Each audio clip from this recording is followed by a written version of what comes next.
दोस्तों नमस्कार।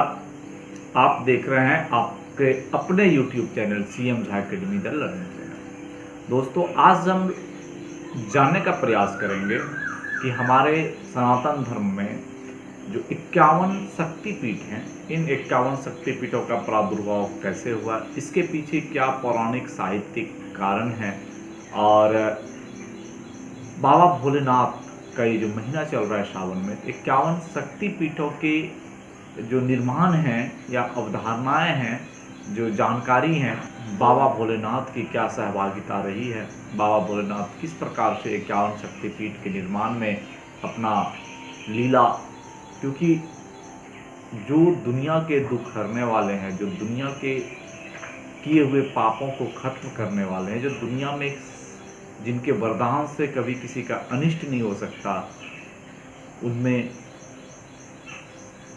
माँ पार्वती का, माँ सती का कोई अनिष्ट हो ऐसी कोई संकल्पनाएं नहीं है, परंतु लीला तो करनी है। सारी लीला तो उनकी ही होती है।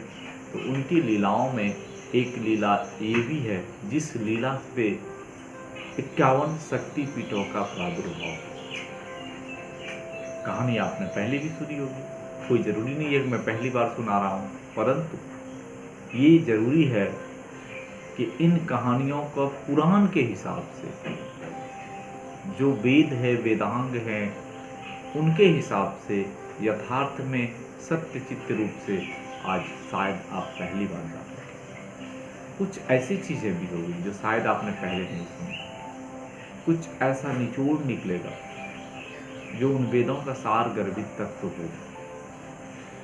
तो आइए वीडियोस को पूरा देखिए और इसमें आपको पता चलेगा कि हम और आप 51 शक्तिपीठों के बारे में जो सुनते आ रहे हैं, जो जानते आ रहे हैं, दरअसल में उनके पीछे की पौराणिक कहानी है क्या। देवादिदेव महादेव और माता सती से जुड़ी एक बहुत ही रोचक कथा इस भूलोक में प्रचलित है। वो कथा श्रीमद् देवी भागवत सहित कई और पुराणों में पाई जाएगी, अगर आप अध्ययन करते हैं तो। और अगर अध्ययन नहीं करती हैं तो बुजुर्गों के पास बैठ जाइए, वहाँ सुनने जरूर मिलेंगी आपको इन पुराणों की कथा। तो ऐसा कहा गया है कि माता सती के पिता राजा दक्ष थे और प्रजापति राजा दक्ष उस समय भूलोक में यानी नरलोक के महाराजा थे। महाराजा के साथ साथ प्रजापति दक्ष ब्रह्मा जी के मानस पुत्र में से एक थे। मानस पुत्रों को देवताओं की शक्ति मिली हुई थी, क्योंकि वो देवताओं के ही मानस पुत्र थे, ब्रह्मा जी के पुत्र थे, तो उनके पास शक्ति तो देवताओं वाली थी। यानी अगर उन्होंने कुछ कह दिया तो वो सत्य होना है। ब्रह्मा जी के ही प्रभाव से, शक्तियों से रहा महाराजा दक्ष ने चांद को भी श्राप दिया था, जो उसमें एक वो दाग है। ये भी एक कथा मैंने आपको सुनाई थी। तो अगर आपने हमारी कथाएं नहीं सुनी है, जो मैंने पुरानों से निचोड़ निकाल कर आप लोगों के लिए यूट्यूब पे डाल रखा है, आपके Facebook page CM Jha academy the learning page पे डाल रखा है, नहीं सुनिए तो आप अब भी जाइए, फेसबुक पेज को लाइक फॉलो करना नहीं भूलिएगा। और हाँ, हमारा जो यूट्यूब चैनल है इसको सब्सक्राइब करना तो बिल्कुल ही नहीं भूलिएगा, क्योंकि यहाँ पे आप जिस भी उम्र में हों सीखते रहेंगे, कुछ ना कुछ अच्छा अपने अपने उम्र के लेवल से इस चैनल पर सीखने के लिए जरूर मिलेगा। तो हमारी ज़िंदगी है, हमें सीखना चाहिए, बढ़ना चाहिए, आगे बढ़ना चाहिए, जानकारी मिलनी चाहिए। तो महाराजा दक्ष की कन्या सती देवादिदेव महादेव की पत्नी थी और महाराजा दक्ष ने हरिद्वार में एक भव्य यज्ञ का आयोजन किया था। इस यज्ञ में वो सभी देवी देवताओं को आमंत्रित किए। शिव जी उनके घर के दामाद थे, जमाई बाबू थे, परंतु उन दोनों की बनती नहीं थी। इस कारण से उन्होंने शिव जी को आमंत्रण नहीं दिया। यूँ ऐसा कहें कि देवादिदेव महादेव की ही इच्छा थी कि इस धरती के जन कल्याण हेतु माँ पार्वती को, शक्ति स्वरूपा को शक्ति के रूप में पूरे भूलोक के कोने कोने पर अवस्थित होना है, उन्हें प्रतिस्थापित करना है, क्योंकि ज्योतिर्लिंग के रूप में वो तो आ चुके थे। तो इसके लिए एक लीला तो करनी पड़ेगी। उन्होंने वो लीला करने के लिए महाराजा दक्ष की पहले बुद्धि में गया और उसे मोहरा बनाया। अब महाराजा दक्ष ने देवादिदेव महादेव को आमंत्रण तो दिया नहीं। अब उनके आमंत्रण नहीं मिलने से मां पार्वती को भी आमंत्रण नहीं मिला। ये बातें नारद ऋषि को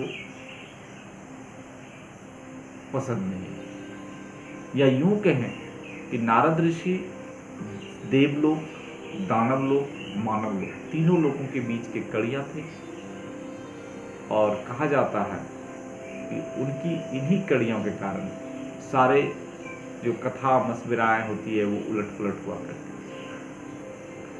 तो राजा दक्ष के यज्ञ के बारे में नारद मुनि ने जाकर देवी माता सती को बताई। जब माता सती को ये बात मालूम हुई कि उनके पिता हरिद्वार में एक भव्य यज्ञ कर रहे हैं और देवादिदेव महादेव को आमंत्रण नहीं दिए हैं, तो उनका मातृ प्रेम उमड़ आया। उसे लगा चलो थोड़ी सी नाराजगी है तो क्या हुआ, मुझे तो जाना चाहिए। और जाके उन्होंने शिव जी को बहुत ही समझाने का कोशिश की। शिव जी ने माता सती से एक ही शब्द कहा, पार्वती आपके पिता ने हमें आमंत्रण नहीं दिया और शास्त्र अनुसार बिना आमंत्रण के किसी के घर नहीं जाना चाहिए। ये हमारे लिए और आपके लिए, दोनों के लिए अच्छा नहीं होगा कि उनकी इच्छा अगर नहीं है हम उनके यहाँ आए तो हमें नहीं जाना चाहिए। परंतु सती ने माना नहीं। देवी सती को लाख मना करने के बाद भी देवी सती अपने पिता के यज्ञ में हरिद्वार पहुंची। जब देवी सती हरिद्वार पहुंची तो वो देखती हैं कि चारों तरफ सारे जितने भी गण हैं, प्रजा हैं या पारिवारिक जितने भी, क्योंकि देवी सती राजा दक्ष की पुत्रियां थी, उनकी और भी बहुत सारी पुत्रियां थी, तो सारी पुत्रियां हैं, सब आए हुए हैं, परंतु देवी सती की तरफ कोई प्रेम भरी नजरों से देख भी नहीं रहा। वो अपमानित होती रही। अपमानित होते हुए सोची चलो कोई ना तो सही, माता पिता तो पहचानेंगे।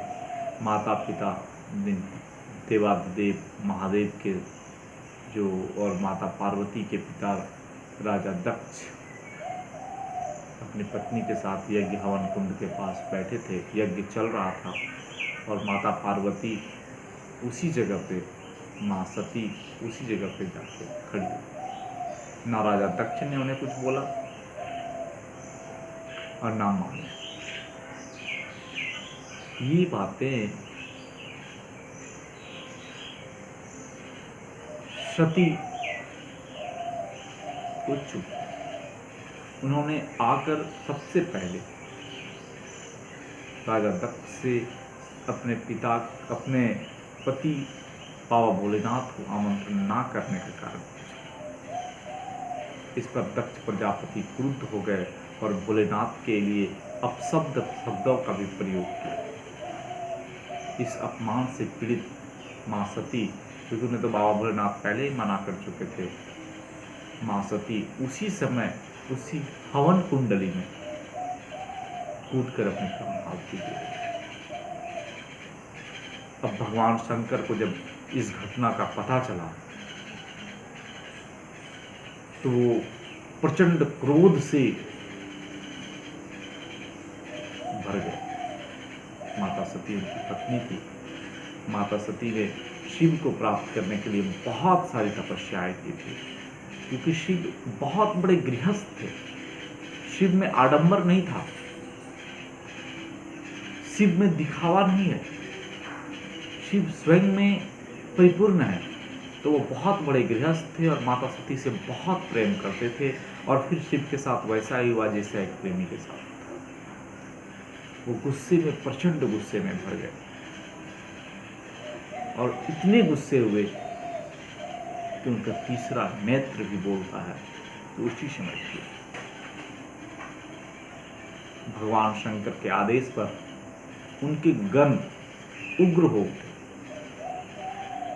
उन्होंने पूरे तीनों लोकों में बहुत ही तांडव मचाया। सारे देवता ऋषिगण यज्ञ छोड़कर भाग गए, यज्ञ तहस नहस कर दिया गया। और शिव जी की आज्ञा से शिव जी के गण वीरभद्र ने राजा दक्ष के धड़ को अलग कर दिया। सिर और धड़ जब अलग हो गए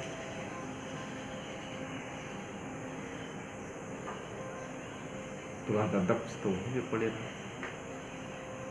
शिव जी ने माता सती के पार्थिव शरीर को कंधे पर निकलता, क्योंकि वो तो जल चुकी थी आधी। उस जले हुए शरीर को कंधे पर उठा लिया और इतने दुखी थे कि पूरे भूलोक में भ्रमण करने लगे, तांडव करने लगे। उनकी इच्छा थी कि आज मैं पूरे भूलोक को प्रलय कर दूंगा, नाश कर दूंगा, खत्म कर दूंगा। और इस परिस्थिति को देखते हुए भगवान विष्णु ने सोचा जब तक माता सती का शरीर शिव जी के कंधे पे होगा शिव जी शांत बिल्कुल नहीं। और उन्होंने ही प्रार्थना करके अपने पापों की क्षमा मांगते हुए अपने विष्णु चक्र से माता सती के शरीर के टुकड़े टुकड़े और वो टुकड़े इस भूलोक पे जहां जहां गिरे कालांतर में वो जगह शक्ति पीठों के रूप में। ऐसे तो बहुत जगह कहे जाते हैं कि 52 शक्तिपीठ है, बहुत जगह कहे जाते हैं 51 शक्तिपीठ है। अलग अलग ग्रंथों में अलग अलग व्याख्याएं हैं कि 52 शक्तिपीठ हैं या 51 शक्तिपीठ हैं। थोड़ी सी कंफ्यूजन की विषय है। आज भी अलग अलग ग्रंथों में अलग अलग, कहीं 52 शक्तिपीठों की चर्चा होगी, कहीं 51 शक्तिपीठों की चर्चा होगी। बहुत तो ऐसे लोकल शक्तिपीठ है जिसे मान्यता नहीं दी गई, फिर भी वो शक्तिपीठ के रूप में माने जाते हैं। तो ये कोई बहुत बड़ी चीज़ें नहीं है।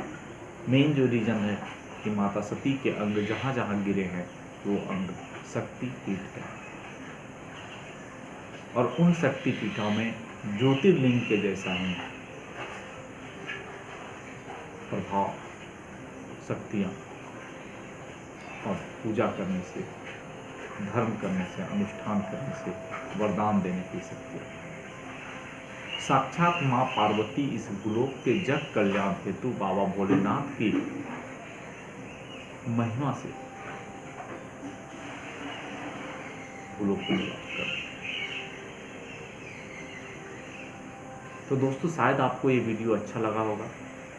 हमारी 51 शक्तिपीठों की ये कहानियाँ अच्छी लगी होंगी तो हमारे वीडियोस को लाइक शेयर करना बिल्कुल नहीं भूलिएगा। एक लाइक शेयर तो बनता है सनातन धर्म के प्रचार प्रसार हेतु।